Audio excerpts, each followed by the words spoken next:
नमस्कार दोस्तों, स्वागत है आप सभी लोगों का मेरे YouTube चैनल अरुण एकेडमी में। जैसा कि आपके सामने थंबनेल लगा हुआ है कि इस वीडियो के अंतर्गत हम क्या पढ़ने वाले हैं, तो इस वीडियो के अंतर्गत हम ऑब्जेक्टिव प्रश्न पढ़ने वाले हैं जो कि परीक्षा की दृष्टि से बहुत ही इम्पॉर्टेंट हैं। तो लेसन का नाम है जनन स्वास्थ्य यानी रिप्रोडक्टिव हेल्थ। इसके अंतर्गत हम क्या करते हैं, इसके अंतर्गत हम उन सभी विधियों का अध्ययन करते हैं जो कि एक शिशु को जन्म लेने से लेकर उसके पालन पोषण में सहायक होती है। ठीक है, तो चलिए दोस्तों स्टार्ट करते हैं हम आज का वीडियो। तो पहला क्वेश्चन कह रहा है, पहला क्वेश्चन है कि जनन स्वास्थ्य के लिए क्या सावधानी की ज़रूरत है। मतलब जो जनन स्वास्थ्य है इसके लिए क्या सावधानियाँ चाहिए हमें। तो ऑप्शन नंबर 1 दिया गया है गर्भपात, नंबर 2 दिया गया है यौन संचारित रोग से बचाव, तीसरा दिया गया है गर्भवती का समुचित देखभाल, या चौथा दिया गया है इनमें से सभी। तो इस क्वेश्चन का सही आंसर हो जाएगा इनमें से सभी। अर्थात जनन स्वास्थ्य के लिए क्या सावधानी की ज़रूरत है, तो गर्भपात, यौन संचारित रोग से बचाव, गर्भवती का समुचित देखभाल, इन सभी की हमें ज़रूरत होती है। ठीक है, इसके अंतर्गत। तो अगला क्वेश्चन, दूसरा क्वेश्चन क्या दिया गया है। दूसरा क्वेश्चन दिया गया है कि निम्नलिखित में कौन यौन संचारित रोग है। बहुत ही क्वेश्चन इंपॉर्टेंट है। यह कभी कभी अति लघुत्तरी क्वेश्चन के रूप में पूछ लिया जाता है कि किन्हीं 2 यौन संचारित रोगों के नाम लिखिए, या कभी कभी शार्ट में दे देता है कि एसटीडी रोग क्या होते हैं, या किन्हीं 2 एसटीडी रोग्स के नाम लिखो। तो एसटीडी का फुल फॉर्म होता है सेक्सुअली टर्मिनेटेड डिजीज। ठीक है, मतलब यौन संचारित रोग जिसको कहते हैं। तो निम्न में से कौन सा यौन संचारित रोग है, तो इस क्वेश्चन का सही आंसर हो जाएगा सिफिलिस।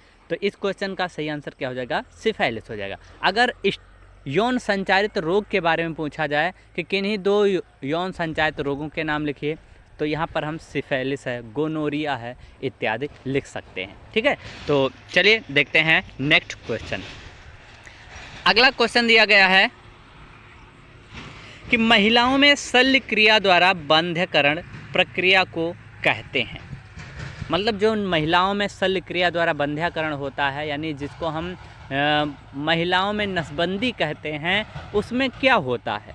तो इसमें क्या किया जाता है, नलिका उच्छेदन किया जाता है, शुक्रवाहक उच्छेदन किया जाता है, प्रत्यारोपण किया जाता है, या फिर रोधक किया जाता है। नहीं, इस क्वेश्चन का सही आंसर हो जाएगा नलिका उच्छेदन। ठीक है, अगले क्वेश्चन की तरफ बढ़ने से पहले आपको बता दूं कि अगर आपको वीडियो अच्छा लग रहा हो तो प्लीज़ लाइक, शेयर, कमेंट्स, और अगर अभी तक आपने मेरे YouTube चैनल को सब्सक्राइब नहीं किया है तो प्लीज़ सब्सक्राइब। नेक्स्ट क्वेश्चन, अगला क्वेश्चन क्या दिया गया है। अगला क्वेश्चन दिया गया है कॉपर टी रोकता है। कॉपर टी क्या रोकता है, किसको रोकता है, निषेचन को रोकता है, ओव्यूलेशन को रोकता है, या यूटेरस की दीवारों पर एम्ब्रियो के बनने को रोकता है, या रिप्रोडक्टिव डक्ट में रुकावट को रोकता है। तो इस क्वेश्चन का सही आंसर क्या हो जाएगा, इस क्वेश्चन का सही आंसर हो जाएगा निषेचन को। कॉपर टी किसको रोकता है, तो यह निषेचन की क्रिया को रोकने में सहायता करता है। नेक्स्ट क्वेश्चन, अगला क्वेश्चन क्या दिया गया है। अगला क्वेश्चन दिया गया है कि इनमें से कौन जनसंख्या नियंत्रण का प्राकृतिक उपाय है। मतलब जनसंख्या को अगर हमें नियंत्रित करना है तो इसका प्राकृतिक नेचुरल उपाय कौन सा है। तो क्या शिकार है, दूसरा ऑप्शन दिया गया परजीविता, और तीसरा ऑप्शन दिया गया ए व बी दोनों, या चौथा दिया गया इनमें से कोई नहीं। तो इस क्वेश्चन का सही आंसर हो जाएगा ऑप्शन नंबर 3 ए व बी दोनों। तो ए व बी दोनों इस क्वेश्चन का सही आंसर हो जाएगा। Next question, question number 6। Question number 6 क्या कह रहा है, निम्न में से कौन विषाणु जनित रोग है। तो विषाणु जनित रोग कौन सा है, तो ऑप्शन ए दिया गया है फ्लू, बी दिया गया है पोलियो, सी दिया गया है एड्स, और चौथा दिया गया है इनमें से सभी। तो इस क्वेश्चन का सही आंसर हो जाएगा इनमें से सभी। मतलब फ्लू है, पोलियो है, एड्स है, ये सभी रोग जो होते हैं ये विषाणुओं से होते हैं। ठीक है, इसलिए इन्हें हम विषाणु जनित रोग कहते हैं। नेक्स्ट क्वेश्चन दिया गया है कि जनसंख्या नियंत्रण के लिए हार्मोनल गर्भ निरोधक गोली प्रयुक्त की जाती है या प्रयुक्त है, कौन सी है? नंबर ए माला डी, नंबर 2 माला एन, नंबर 3 सहेली, या इनमें से सभी। तो इस क्वेश्चन का सही आंसर हो जाएगा इनमें से सभी। मतलब माला डी और माला एन हो चाहे सहेली हो, इन सभी का प्रयोग जो है हार्मोनल गर्भनिरोधक के रूप में किया जाता है। नेक्स्ट क्वेश्चन, अगला क्वेश्चन दिया गया है कि जनसंख्या में या जनसंख्या अधिक होने से क्या होता है। मतलब अगर हमारे देश में या हमारे क्षेत्र में या हमारे घर में, अगर घर की ही बात अगर हम करते हैं, तो अगर घर में ही अगर जनसंख्या अधिक हो जाए तो क्या क्या हो सकती है। पहला ऑप्शन दिया गया है आय में कमी हो जाएगी, खनिज पदार्थ की कमी हो जाएगी, ज़मीन में कमी हो जाएगी, या फिर इनमें से सभी।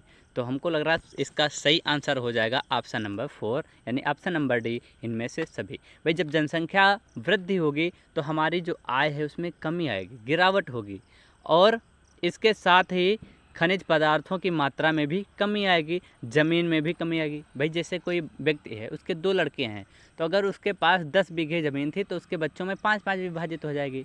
अब उसके बच्चों के भी अगर 2-2 3-3 बच्चे हो जाएं तो क्या होगी, लगातार जो ज़मीन है उसमें डिवाइडेशन हो रहा, नहीं विभाजन हो रहा, तो जो ज़मीन है वो क्या होती जा रही, कम होती जा रही है। नेक्स्ट क्वेश्चन, अगला क्वेश्चन दिया गया है, अभी इससे पहले हमने बात की थी इस क्वेश्चन के बारे में, यौन संचारित रोग है, कौन सा है?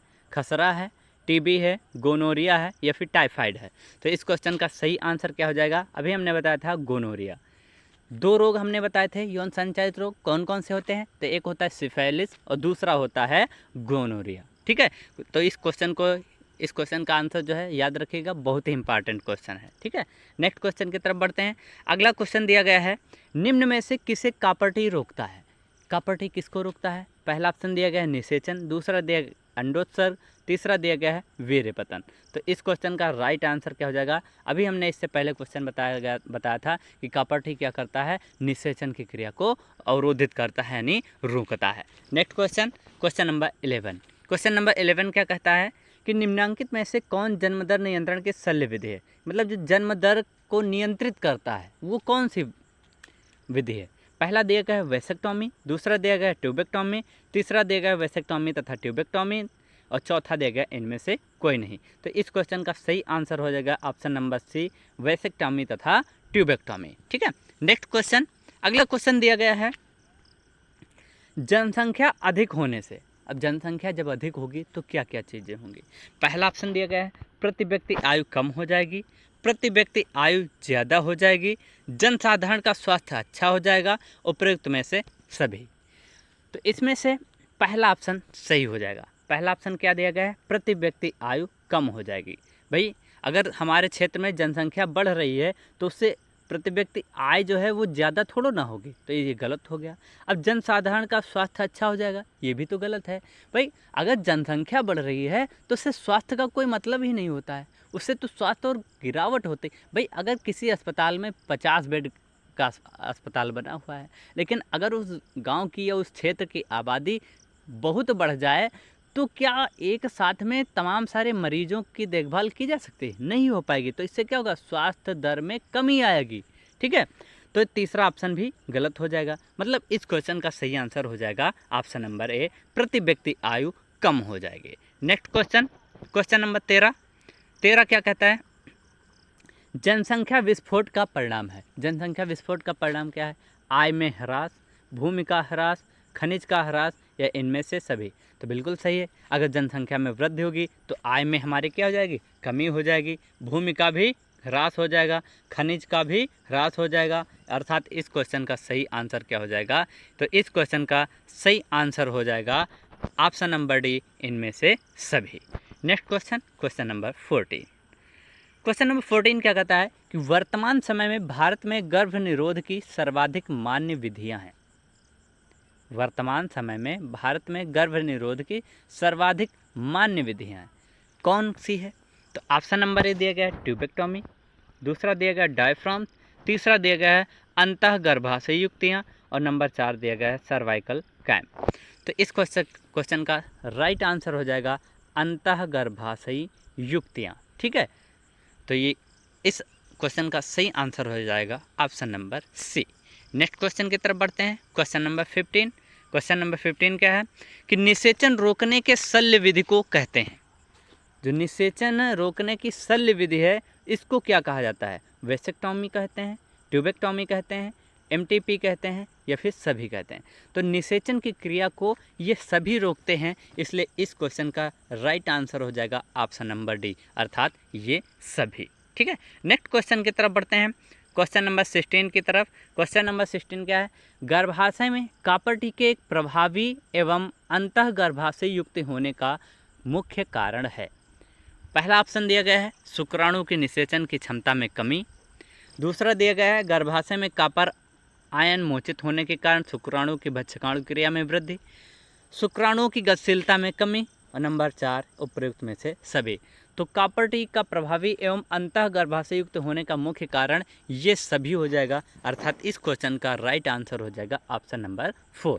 तो इस क्वेश्चन का सही आंसर हो जाएगा ऑप्शन नंबर 4। नेक्स्ट बढ़ते हैं नेक्स्ट क्वेश्चन की तरफ। नेक्स्ट क्वेश्चन है क्वेश्चन नंबर 17। क्वेश्चन नंबर 17 क्या कहता है? भारत में प्रथम जनगणना कब हुई थी? तो ये बहुत ही इंपॉर्टेंट क्वेश्चन है, कई प्रतियोगी परीक्षाओं में पूछा गया है, इसलिए इस क्वेश्चन का राइट आंसर ध्यान से सुनिएगा। तो इस क्वेश्चन का राइट आंसर हो जाएगा ऑप्शन नंबर डी 1951 में। तो भारत में पहली बार जनगणना कब हुई थी? सन 1951 ईस्वी में हुई थी। इसके बाद हर 10 साल के बाद में जनगणना की जाती है। ठीक है, बढ़ते हैं नेक्स्ट और लास्ट क्वेश्चन की तरफ। अगला क्वेश्चन क्या कह रहा है कि उच्च मृत्यु दर के कारण जनसंख्या में तीव्र ह्रास कहलाता है। जब मृत्यु दर के कारण जनसंख्या में तेजी से ह्रास होता है तो उससे क्या कहते हैं? तो क्या जनसंख्या घनत्व तो कहते हैं? जी नहीं। जनसंख्या अवनपन कहते हैं, जनसंख्या विस्फोट कहते हैं, या इनमें से सभी? तो जनसंख्या विस्फोट तो हो नहीं सकता, क्योंकि जनसंख्या विस्फोट में क्या होता है? जनसंख्या तेजी से बढ़ती है। तो ये हो गया इसका गलत आंसर। इसका मतलब जो ऑप्शन नंबर डी दिया गया है ये भी इसका गलत आंसर हो जाएगा। पहला दिया गया जनसंख्या घनत्व, ये भी इसका गलत आंसर हो जाएगा। तो इस क्वेश्चन का सही आंसर हो जाएगा जनसंख्या अवनपन। ठीक है, तो ये रहा आज का वीडियो। आशा करता हूँ दोस्तों कि आपको वीडियो अच्छा लगा होगा। अगर आपको वीडियो अच्छा लगा है तो please like share comments and subscribe to our YouTube channel. Thanks for watching me.